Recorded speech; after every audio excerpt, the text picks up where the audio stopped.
Bismillahirrahmanirrahim. Assalamualaikum warahmatullahi wabarakatuh. Alhamdulillahirrabbilalamin. Wabihi nasta'in wa ala umuri dunya waddin. Wassalatu wassalamu ala asyrofil Sumpah anbiya'i tek wal mursalin. terang banget anjing. Sayyidina wa maulana Muhammadin wa ala alihi washabihi wasallim ajmain. Halo teman-teman. Pada bagian ini saya akan mencoba untuk menjelaskan sebuah buku yang berjudul dengan apa namanya? Kan hilang.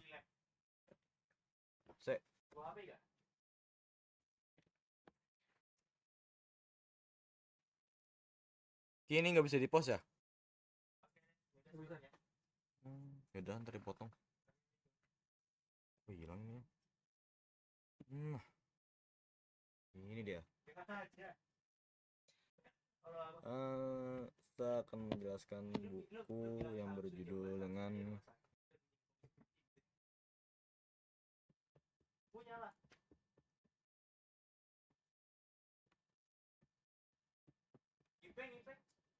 dia. Science and Civilization in Islam by Sayyid Hussein Nasr. Di bab chapter 1, The Universal Figures of Islamic Science. Oke, kita kembali sebentar. Chapter 2.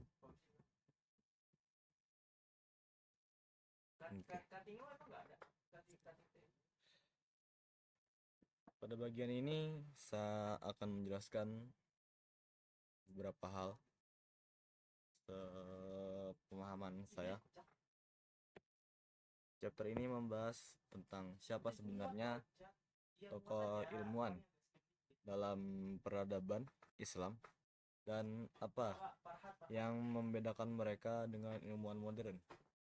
Jadi seperti yang kita ketahui, kalau di peradaban Islam itu juga memiliki ilmuannya masing-masing seperti Ibnu Sina, Al-Khawarizmi.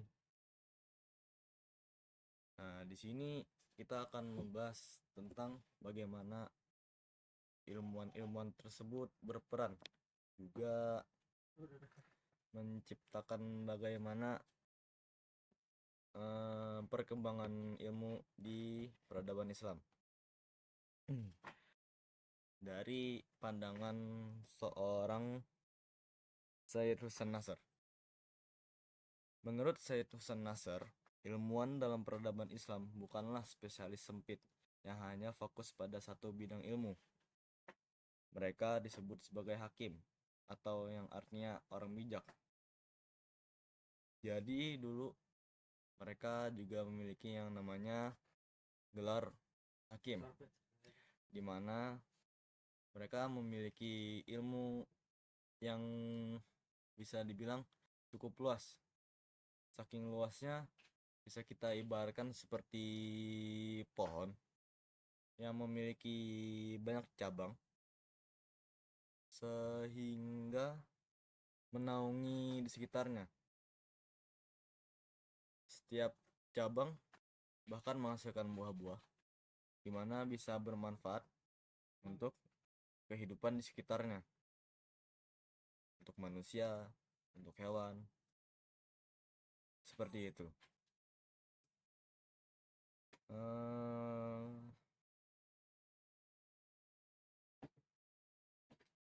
Throughout Islamic history, the central figure in the transmission of the science has been the wise man or hakim.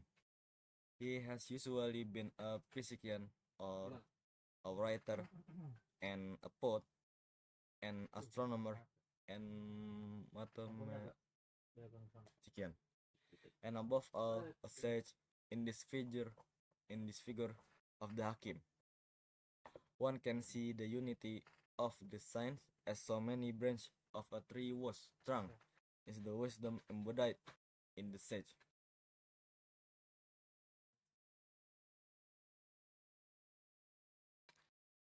Sepanjang sejarah Islam, tokoh sentral dalam penyebaran ilmu pengetahuan adalah orang bijak, yakni hakim tersebut. Hakim ini adalah ilmuwan. Di antara mereka ada yang menjadi dokter, ada yang menjadi penulis, ada yang menjadi penyair. Kita dapat melihat satu kesatuan ilmu pengetahuan dari sini. Seperti yang tadi saya jelaskan, bagaikan pohon yang memiliki cabang dan daun-daun yang lebat sehingga menaungi kehidupan di sekitarnya. Itulah bagaimana peran mereka terjadi di zaman dahulu. Tentu saja tidak semua orang di peradaban dulu itu memberikan kontribusi penting bagi ilmu pengetahuan. Maka dari situ tokoh-tokoh yang memberi kontribusi besar akan kita bahas. Lanjut ke halaman lagi nih. Dua. Jika kita menyelesaikan diri kurang lebih dari dengan pembagian pengetahuan masa kini, maka sulit untuk kita untuk menentukan di mana menempatkan tokoh-tokoh tersebut. Oleh karena itu, Said Hasan Nasr di sini dia memutuskan untuk secara singkat menjelaskan beberapa tokoh universal terkemuka dalam ilmu Islam dalam bab ini. Sementara tokoh-tokoh lain yang kontribusinya betapapun pentingnya termasuk dalam suatu hal tertentu akan dibahas bersamaan dengan pokok bahasan yang bersangkutan.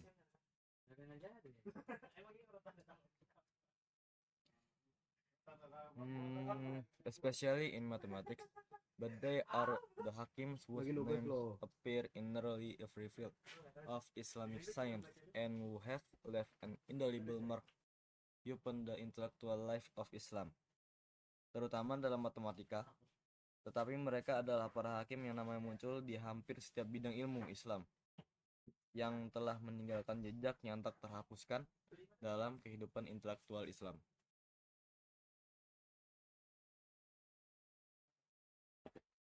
Berikut ini adalah penjelasan dari Jabir Ibnu Hayyan. Sedikit dari yang diketahui tentang kehidupan Jabir Ibnu Hayyan. Dia adalah pendiri Alkimia Islam. The founder of Islamic alchemy. It can be asserted with some certainty that his family came from the Az tribe of Sultan Arabia that had settled during the rise of Islam in Kufa.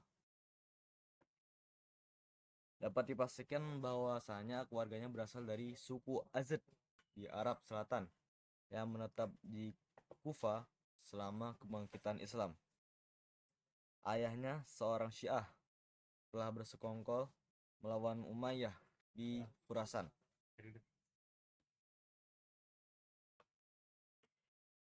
Kemudian di sini juga dijelaskan bahwasanya ia menghabiskan sebagian besar hidupnya dan akhirnya di Baghdad, tempat di mana pertama kali ia dikenal sebagai seorang alkemis, seorang ilmuwan, seorang tokoh di ilmu matematika.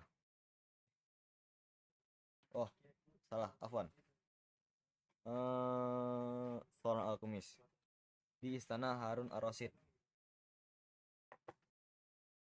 The number of writings that bear Jabir's name, about 3,000, most of which are short treatises.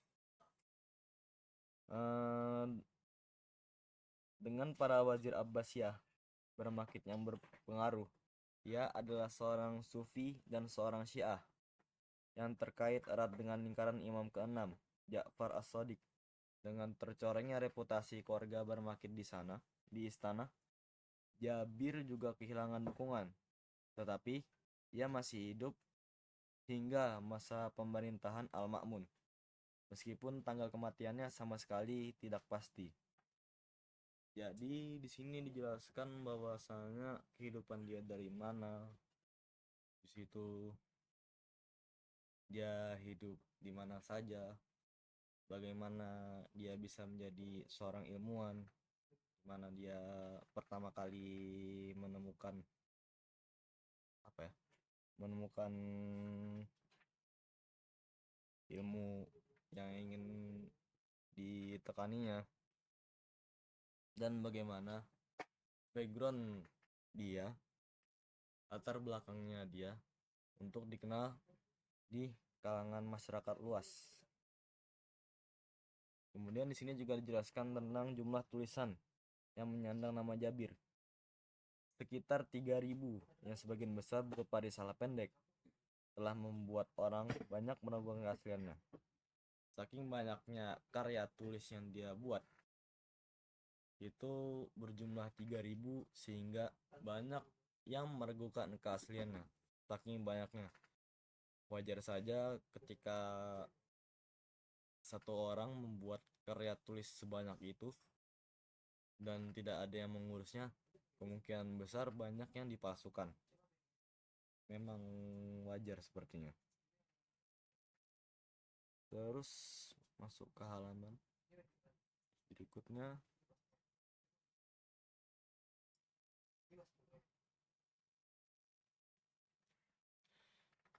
Later works were written. Karya-karya selanjutnya pun ditulis. Namun hampir tidak ada alasan untuk meragukan bahwasannya sebagian besar karya tersebut nama milik Jabir, dan sisanya milik aliran yang terkait dengan namanya. Di sini Said Husain Nasr berpendapat bahwasanya karya-karyanya Jabir Ibnu Hayyan itu sebagian besar asli, dan sedikit yang diklaim ada tulisannya, namun bukan dari dia, melainkan dari aliran-aliran ataupun orang-orang yang pernah diajarkan oleh dia sendiri.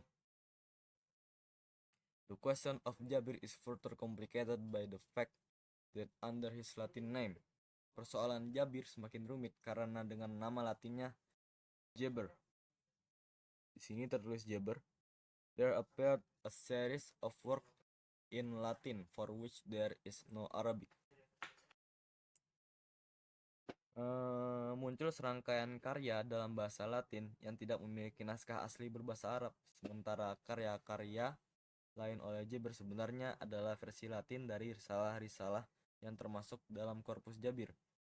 Oleh karena itu, perlu dibedakan antara Jabir Latin dan Jabir. Meskipun sampai korpus Jabir yang sebagian besar masih belum diedit, dipelajari, dan tidak ada cara untuk menentukan seberapa banyak karya Jabir Latin yang merupakan karya seorang alkemis barat, kemungkinan besar seorang alkemis Spanyol yang menulis dengan nama ahli alkimia terkemuka.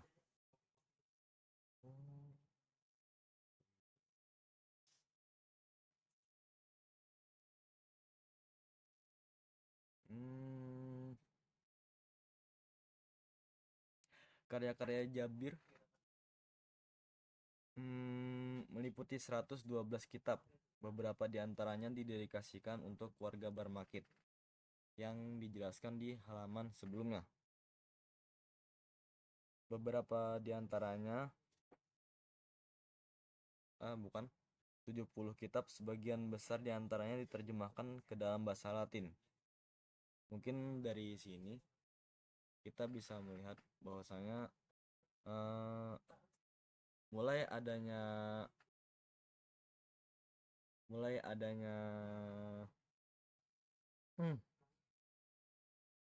permasalahan ketika karya-karyanya Jabir ini ingin memasuki daerah-daerah Eropa, sehingga bahasa yang di sana digunakan menjadi bahasa Latin. Sementara karya-karyanya Jabir sendiri itu merupakan teks berbahasa Arab. Mungkin dari sini banyak perselisihan antara ilmuwan-ilmuwan atau filsuf barat dan filsuf Timur Tengah antara terkait urusan penerjemahan teks. Hmm. hmm. Namun di sini Jabir tidak hanya menulis tentang alkimia, di mana ia merupakan otoritas terbesar di abad pertengahan, tapi juga menulis tentang logika, filsafat, kedokteran, bahkan ilmu gaib, fisika, mekanika, dan hampir setiap bidang pengetahuan lainnya. Ia menguraikan filsafat alam tertentu dan metode untuk mempelajari berbagai ilmu pengetahuan yang mempengaruhi semua penulis alkimia dan hermetik selanjutnya, serta kaum Ismaili dan beberapa aliran imami atau 12 imam Syiah dan Sufisme. Dari sini kita melihat seberapa berpengaruhnya karya Jabir di peradaban Islam sampai masuk ke keluarga istana, sampai masuk ke pemerintahan, sampai masuk ke aliran khalifah selanjutnya. Di sini seperti yang dijelaskan bahwasanya 12 imam, bahkan Syiah sampai Sufisme. Selanjutnya ada di sini disebutkan yang bernama Abu Yusuf Yakub Ibnu Ishaq Al-Kindi. Al-Kindi dengan nama latinnya Al-Kindus. Dia adalah orang yang dijuluki filsuf Arab, berasal dari suku Arab, came from the Arab tribe of Kindah yang bernama Kindah. His ancestor has settled in Kufa.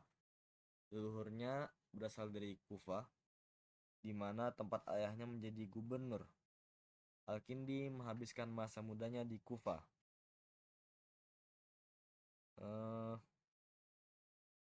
Yang telah menjadi pusat ilmu pengetahuan.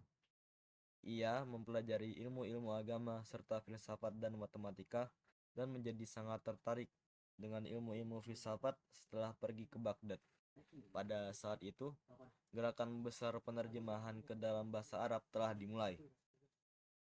Ia menguasai bahasa Suryani dan mungkin sedikit bahasa Yunani, serta sangat mengenal karya-karya ilmiah dan filosofis Yunani Helenistik. Untuk beberapa waktu ia sangat dihormati di istana, tetapi menghabiskan bagian terakhir hidupnya di ketidakjelasan. Di sini kita bisa melihat sekilas bagaimana hidup si Abu Yusuf Yakub ini, di mana ia sebagai orang asli Arab, bahkan dari suku aslinya di sana yang bernama Kindah. Bahkan ayahnya sendiri adalah orang terpandang, yakni gubernur, masuk di pemerintahan.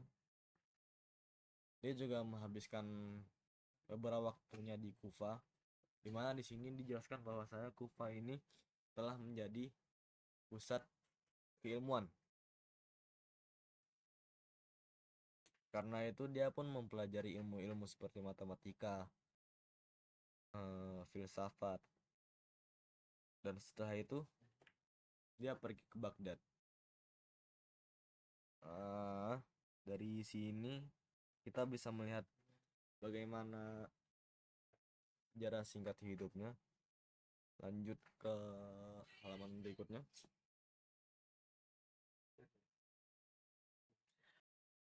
His interest was encyclopedic. He wrote about 270 treatises, most of which are now lost in logic. Minatnya sangat luas. Minatnya si Abu Yusuf ini sangat luas.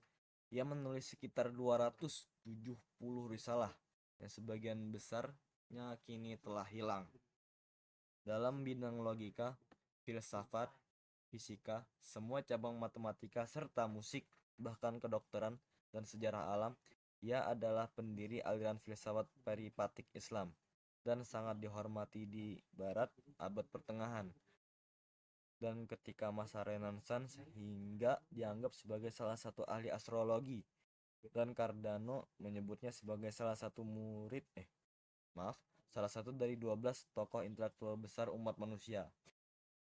Murid-muridnya yang terkenal adalah ahli geografi dan matematikawan terkenal, sementara pengaruh filosofisnya dapat dilihat langsung dalam tulisan Al-Farabi dan para filsuf peripatik muslim selanjutnya. Di sini kita dijelaskan bahwasanya dia berkarya banyak sekali, namun sayangnya telah hilang. Namun jejaknya masih bisa ditemukan, dan dia pun juga telah diakui oleh peradaban Barat, di mana dia disebutkan menjadi salah satu dari 12 tokoh yang berpengaruh untuk peradaban umat manusia, di mana hal itu yang bisa diartikan bahwasanya namanya telah berkembang di seluruh penjuru negeri Timur Tengah dan Eropa mungkin. Selanjutnya, Hunain ibnu Ishaq. Hunain, the Latin Joannitius, nama latinnya adalah Joannitius, was one of the Christian scholars who made an important contribution to the rise of Islamic science as translators and transmitters. Dia dalam bahasa Latin dikenal sebagai Joannitius, adalah salah satu cendekiawan Kristen yang memberikan kontribusi penting bagi perkembangan ilmu pengetahuan Islam. Sebagai penerjemah dan penyebar ilmu pengetahuan Yunani, ia lahir di Hira. Ayahnya seorang apoteker. Ia belajar Jundisapur dan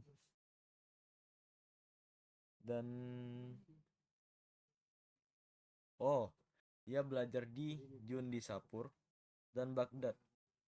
Jundisapur dan Baghdad ini adalah nama kota di bawah bimbingan dokter terkenal Ibnu Masawai, dan melakukan perjalanan ke Anatolia untuk melengkapi pengetahuannya tentang bahasa Yunani.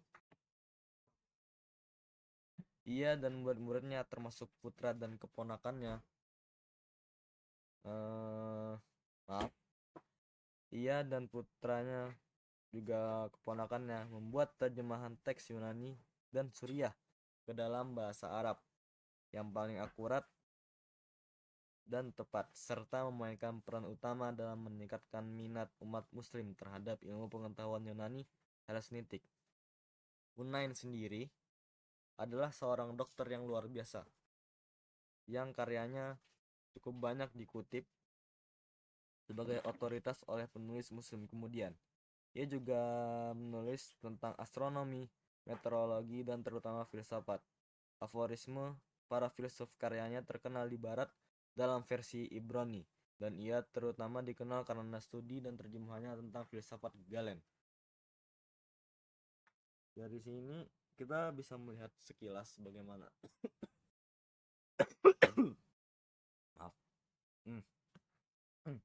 dari sini kita bisa melihat sekilas bagaimana kehidupan sang Hunain ibnu Ishaq. Nama latinnya adalah Joannitius.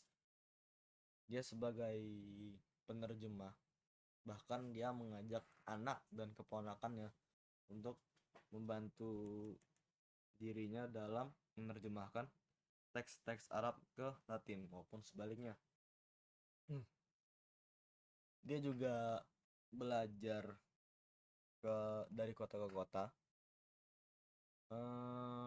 Mungkin di sini dia terkhusus di kedokteran, karena dia sendiri adalah seorang dokter yang luar biasa. Di sini dia disebutkan sebagai dokter yang mungkin ahli menangani hal-hal mengenai kedokteran di zaman ketika itu. Dia juga menulis tentang astronomi, Di sini juga kita bisa melihat bahwasanya dia juga adalah seorang astrologi yang orang yang berkecimpung di ilmu langit, mungkin bisa kita sebut begitu.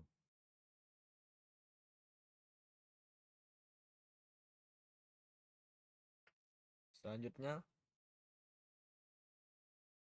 di sini disebutkan Thabit ibnu Qurrah.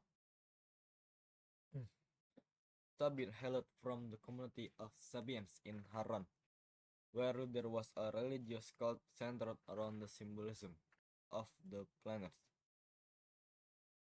This cult, much interested in the Pythagorean mathematical and mystical tradition, survived well into the Islamic period. Like many members of this community, Islamic period, eh, maaf, like many members of this community, Thabit was well versed in mathematics and astronomy. Dia berasal dari komunitas Sabains di Harran, tempat terdapat kultus keagamaan yang berpusat pada simbolisme planet. Kultus ini yang sangat tertarik pada tradisi matematika dan mistik Pythagoras bertahan hingga periode Islam. Seperti banyak anggota komunitas ini, Sabit sangat mahir dalam matematika dan astronomi karena perbedaan agama dan dengan komunitasnya ia berangkat ke Baghdad. Iya, berangkat ke Baghdad.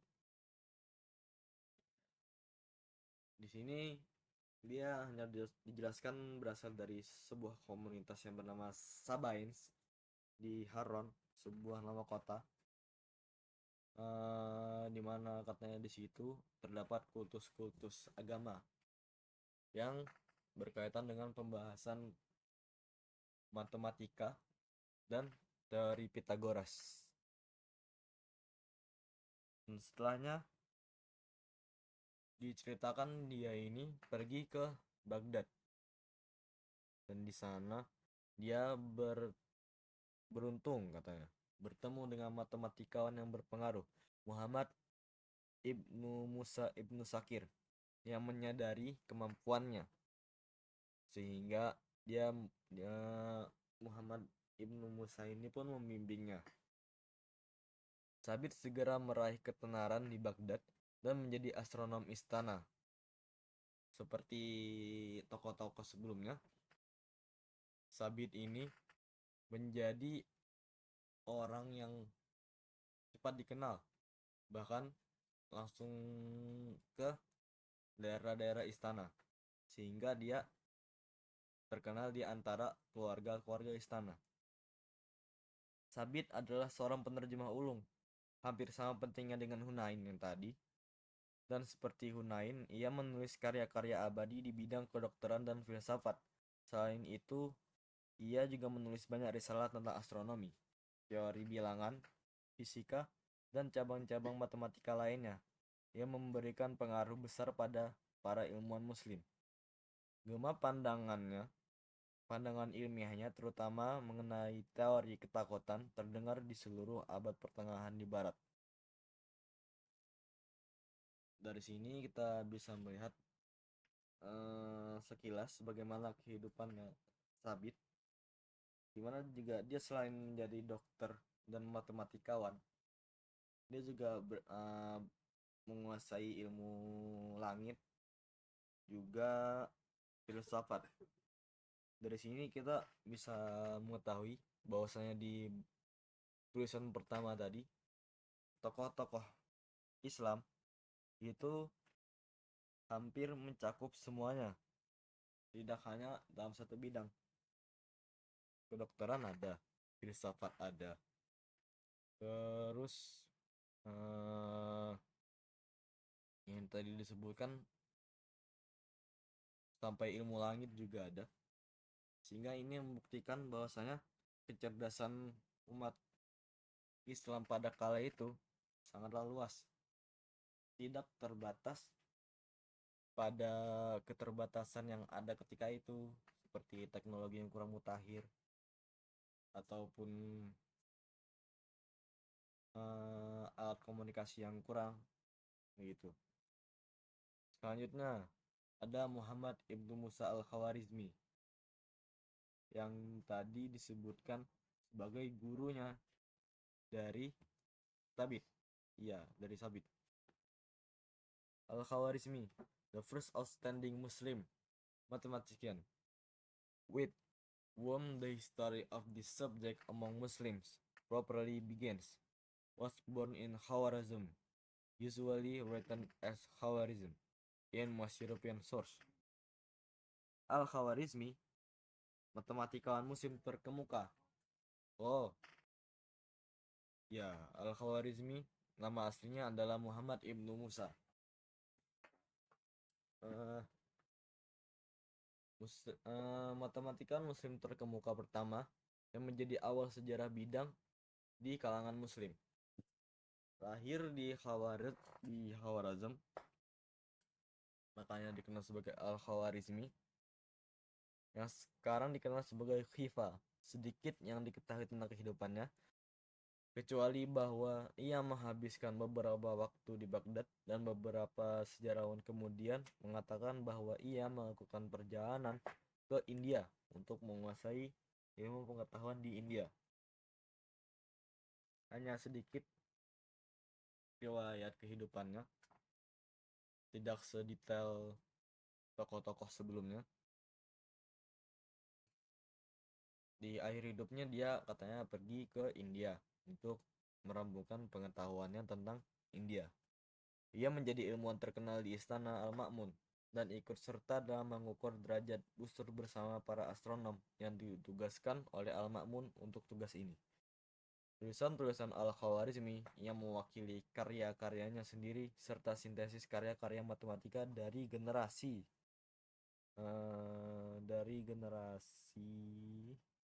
ke generasi, ya, memiliki pengaruh yang sangat besar, lebih besar daripada matematikawan tunggal lainnya. Karyanya Al-Jabar, karya musim pertama tentang aljabar, memberikan nama pada ilmu ini baik di Timur Tengah ataupun di Eropa. Ia memperkenalkan angka-angka India ke dunia Muslim, dan melalui karyanya tentang aritmatika, Barat mengenal angka-angka tersebut dengan angka Arab. Ia menulis karya Muslim pertama yang komprehensif tentang geografi, yakni merevisi banyak karya polemi dan menggambar peta geografis dan langit yang baru. Tabel astronominya termasuk yang terbaik dalam astronomi Islam. Pengaruhnya dibuktikan oleh fakta bahwasanya algoritma latinisasi namanya Al-Khawarizmi. Untuk waktu yang lama berarti aritmatika dalam sebagian besar bahasa Eropa, dan digunakan saat ini untuk metode perhitungan berulang. Apapun yang telah menjadi aturan yang mapan, bahkan telah masuk ke dalam kosakata teknik-teknik komputerisasi modern. Jadi di sini kita diceritakan bahwasanya Al-Khawarizmi ini adalah seorang tokoh Muslim yang sangat, atau bisa dibilang paling berpengaruh, di mana dia sendiri pun yang menjadi pelopor angka Arab, yakni angka-angka yang kita kenal sekarang seperti 0, 1, 2, dan 3 sampai 9. Karena dia sendiri yang membawa dari India. Karena tadi dijelaskan bahwasanya dia juga ke India untuk merampungkan tugasnya dalam pengetahuan keilmuan tentang India. Dia pun juga sempat membuat peta geografis dan tabel astrologi, yang dimana dua karya tersebut dijadikan patokan sehingga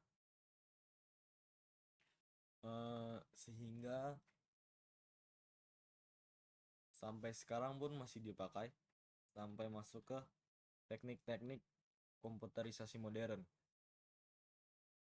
Selanjutnya, Muhammad ibnu Zakaria Ar-Razi. Ar-Razi, the Latin Rhasis, sometimes called the Arabic Galen.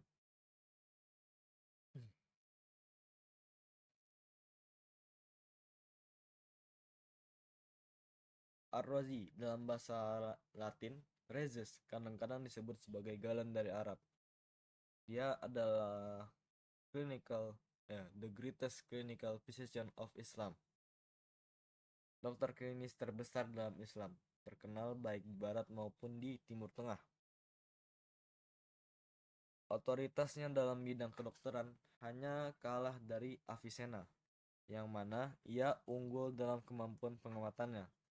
Reza sendiri, seperti yang tersirat dari namanya, lahir di Rai, tempat ia menghabiskan sebagian besar hidupnya.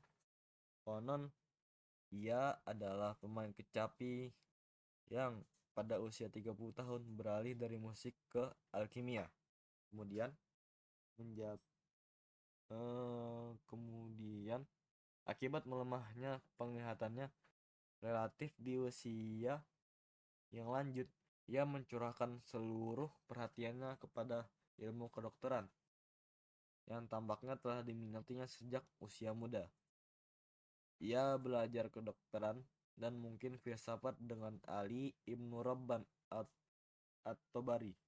Tak lama setelah itu, ia menjadi direktur di rumah sakit di kota Rai dan kemudian menjabat posisi yang sama di Baghdad. Mahasiswa pun berdatangan kepadanya dari dekat dan jauh, dan ia dihormati baik karena pengetahuannya maupun kebaikan terhadap mahasiswa itu sendiri. Juga pasien, ia menulis dan belajar tanpa henti hingga menjadi buta, lalu kembali ke Rai untuk menghabiskan sisa hidupnya. Al-Biruni yang melakukan studi khusus tentang tulisan-tulisan Rhasis menyebutkan bahwasanya 184 karya, sebagian besar karya tersebut telah hilang. Sebagian besar karya yang telah hilang, terutama karya-karya filosofis yang hanya sedikit masih ada. Dari karya-karya medis yang terpenting adalah Continence Al-Hawi yang sangat terkenal di dunia barat Latin. Ini adalah karya Islam terpanjang tentang kedokteran dan berisi banyak pengamatan Reza sendiri. Mahakaryanya risalah tentang cacar dan campak. Dia juga ternyata meneliti tentang cacar dan penyakit campak, di mana di zaman segitu cacar dan campak adalah penyakit yang sangat mengerikan, di mana sangat ditakuti oleh masyarakat luas, mau itu di timur maupun itu di barat sana, karena memang tidak ada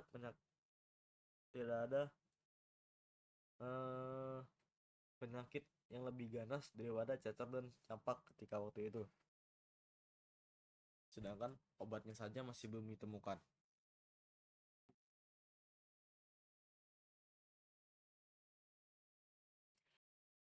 Karya-karya alkimianya, terutama Rahasia dari Rahasia, juga sangat terkenal. Namun, karya-karya filosofis dan etis yang tidak pernah dikenal di barat dan di timur mendapat kritik keras dari para teolog dan filsuf peripatik. Karena sentimen anti kenabian mereka, pengaruhnya di dunia Islam maupun di barat, terutama di bidang kedokteran dan alkimia. Di kedua bidang ini, ia diakui sebagai salah satu master yang tak diragukan lagi. Dari sini kita bisa melihat bahwasanya Muhammad bin Zakaria Ar-Razi ini, dia adalah pelopor ilmu kedokteran di barat maupun timur. Namun dia sayangnya katanya hanya kalah sedikit dari Avicenna. Mungkin Avicenna adalah seorang ilmuwan kedokteran juga. Saking berminatnya dia menuntut ilmu tentang kedokteran, Dia sampai buta, sampai kelelahan untuk membahas tentang pengetahuannya tersebut. Memang definisi dari kecil sampai tua itu dia benar-benar mengabdikan diri untuk ilmu pengetahuan.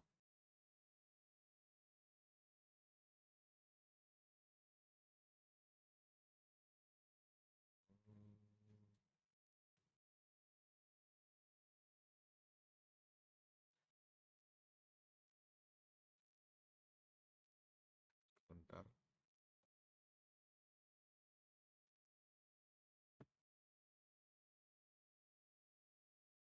Selanjutnya, father was a general. His father was a general and afforded him the opportunity to study with the best teachers. His early training was in religious science and language, in which he was very proficient. Ayahnya adalah seorang jenderal dan memberinya kesempatan untuk belajar dengan guru-guru terbaik.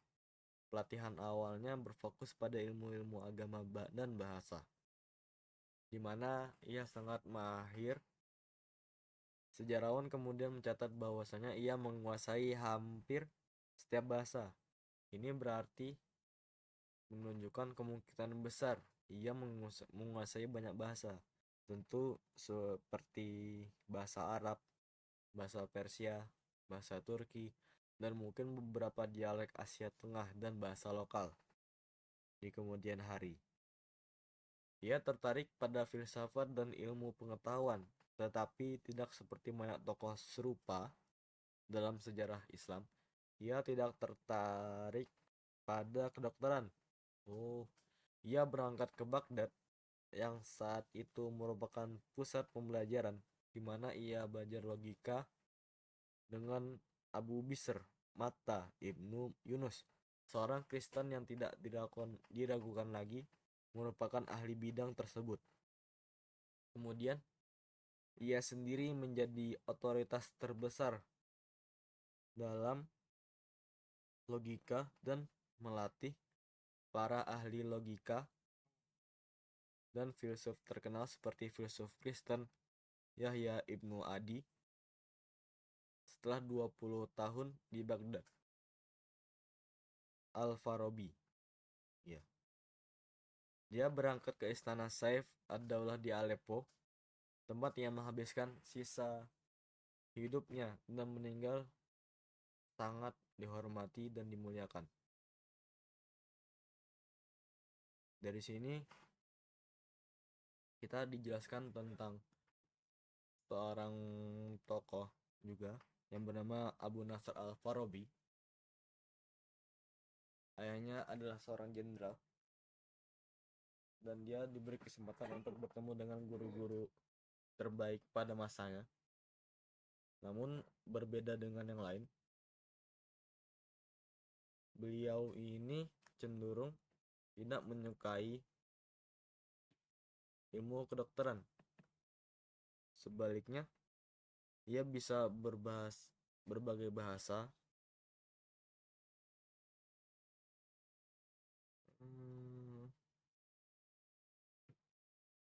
Bahkan ia tertarik dengan ilmu pengetahuan filsafat dan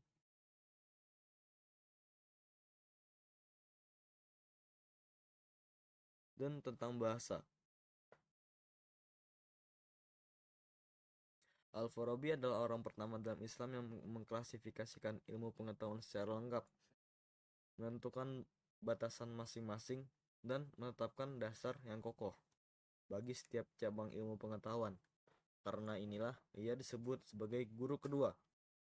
Yang pertama adalah Aristoteles, yang menyelesaikan tugas yang sama di zaman kuno dan menetapkan presiden atau prosedur bagi para filsuf muslim.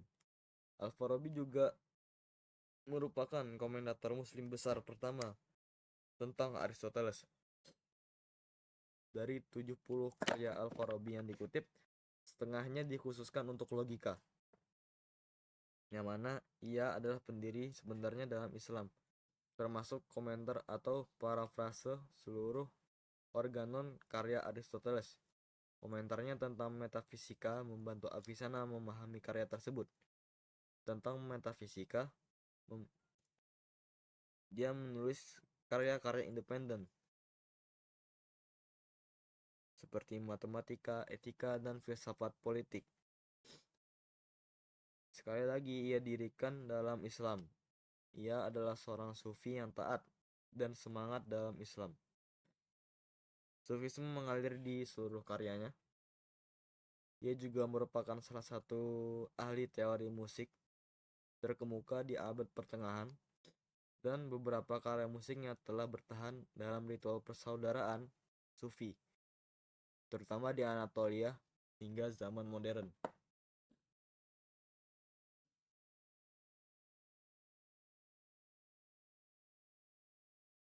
Selanjutnya,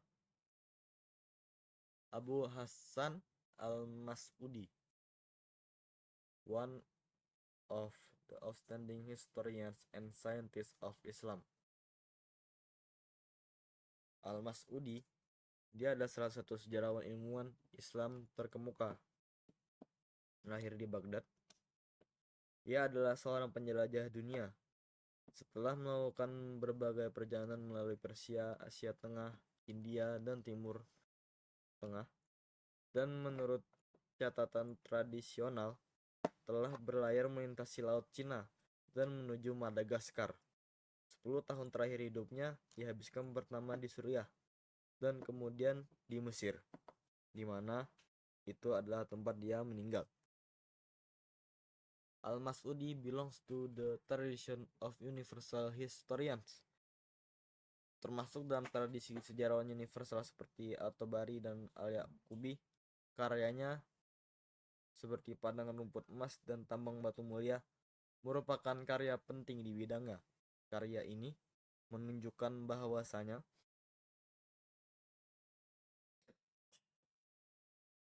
Al-Mas'udi adalah sejarawan, ahli geografi, ahli geologi, sejarawan alam. Halaman-halamannya memuat banyak pengamatan ilmiah yang berharga. Di akhir hayatnya, Al-Mas'udi menyusun kitab petunjuk dan revisi yang merangkum tentang filsafatnya dan alam dan sejarah.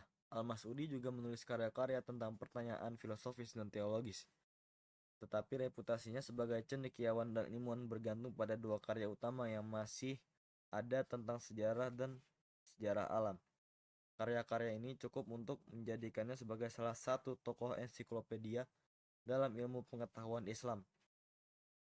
Seorang yang dahaga akan pengetahuan yang mendalam membawanya pada pemeriksaan hampir setiap bentuk ilmu, pengetahuan, dan pengamatan banyak aspek penting dari sejarah manusia dan alam.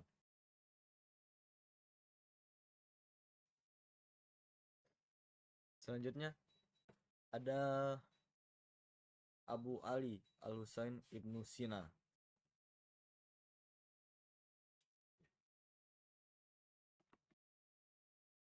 Ibnu Sina dengan nama Latin Avicenna, whose compatriots have given him the honor of speak to the Sheikh Rais, leader among wise men.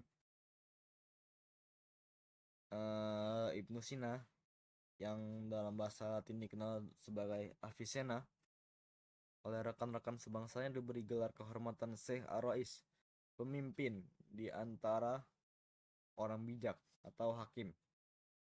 Adalah filsuf ilmuwan terbesar Islam dan tokoh paling berpengaruh dalam bidang seni dan sains secara umum. Born near Bukhara and a family devoted to learning, he received an excellent education. Lahir di dekat Bukhara dalam keluarga yang berdedikasi pada ilmu pengetahuan. Ia menerima pendidikan yang sangat baik, terutama setelah keluarganya pindah ke kota Bukhara. Ayahnya mendatangkan guru-guru terbaik di setiap bidang untuk putranya. yang luar biasa cerdas, yang pada usia 10 tahun telah menguasai tata bahasa, sastra, dan bahkan beberapa teologi serta hafal Al-Quran. Pada usia 18 tahun, ia telah menguasai semua ilmu pengetahuan pada zamannya. Di akhir hayatnya, ia menulis bahwa ia hanya mengetahui apa yang telah dipelajarinya di masa mudanya.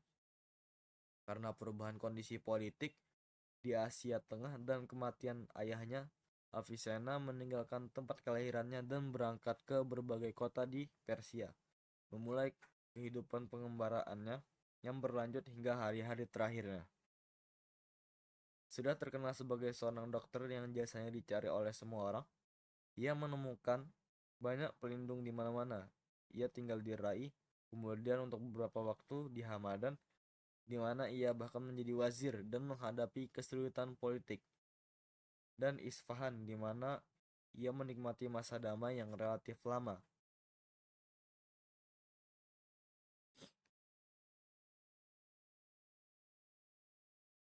Acted as precision to the Buahid Prince Wood dan rule Persia. Ia bertindak sebagai tabib bagi para pangeran Buahid yang saat itu memerintah Persia.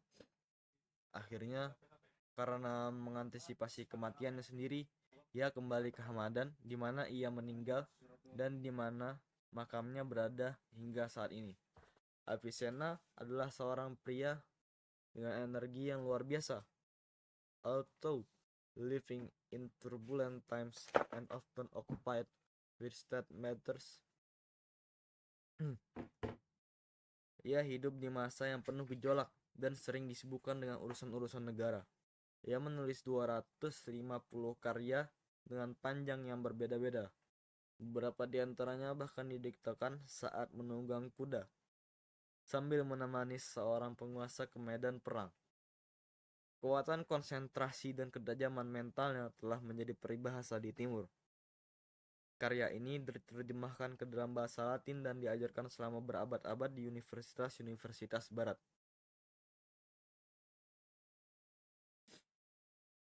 Bahkan menjadi salah satu teks ilmiah yang paling sering dicetak pada masa Renaissance.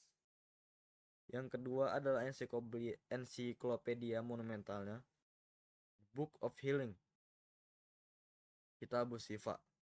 Karya ini menandai puncak filsafat peripatik dalam Islam. Juga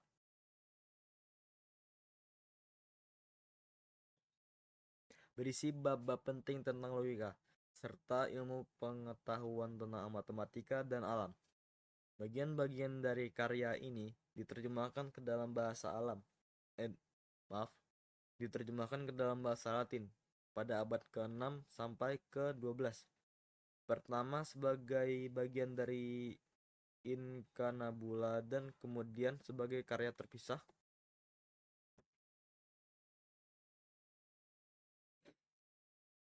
Karena kata Asyifa menyerupai kata Ibrani sef yang berarti kelimpahan atau kecukupan.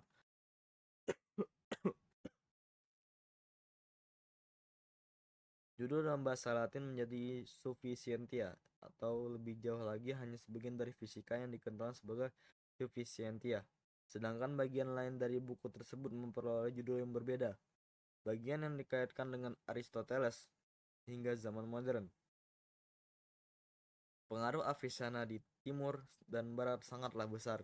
Dunia Islam semangatnya mendominasi aktivitas intelektual semua periode selanjutnya, sementara filsafat dan ilmu kedokterannya terus menjadi pengaruh yang hidup hingga saat ini di barat. Ia dikenal sebagai pangeran para tabib dan mendominasi ilmu kedokteran selama berabad-abad.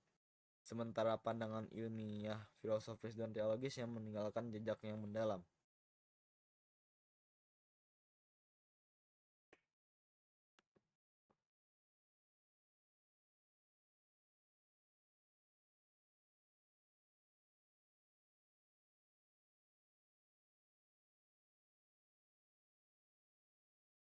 Mungkin sampai di sini saja karena terbatasnya waktu, juga panjangnya pembahasan yang akan dibahas kali ini.